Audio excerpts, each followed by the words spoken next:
hindi po ba parang ang lalabas na kawawa dito ay yung mga consumers? Kasi kahit na saan mo tingnan, baka tumaas din yung presyo. Tas mahihirapan din yung mga consumers na timbangin, piliin kung ano yung bibilhin. Yes, yan ang dapat balansin ng gobyerno. No? Mm. Kasi pwede naman nilang sukatin kung ano yung additional na taripa na ipapataw na hindi naman malulunod yung mga magsasaka natin, pero at the same time, makikinabang din ng kaunti yung ating mga mamimili. No?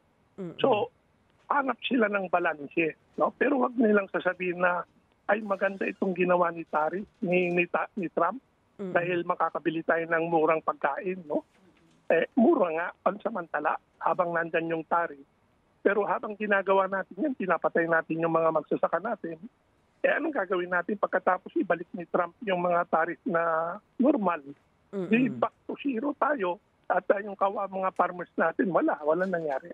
Opo. Sir, ano ba yung nakikita natin na bansa dito sa mga napatawan, yung pinakamahigpit na competitor ng Pilipinas pagdating po doon sa ating mga primary agricultural export products gaya ng kopra, nyog? Ano po yung nakikita ninyo? Well, Thailand, Vietnam, lalo na Vietnam, even Sri Lanka sa nyog, nauunahan na nila tayo, Indonesia, coconut, no?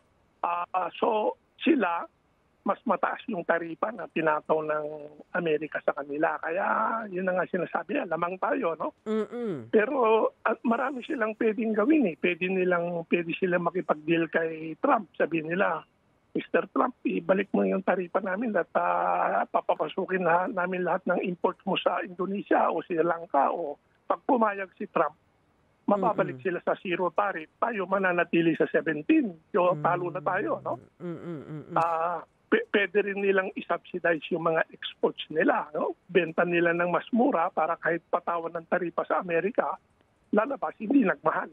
No? Wala tayong pera dyan. Wala tayong perang gawin yan. So, huwag tayong magkumpiyansa dahil definitely yung mga ibang bansa na may kakayahan, hahanap ng paraan yan para makalamang sila sa market. Opo, At yan. baka tayong mauwi sa kangkungan.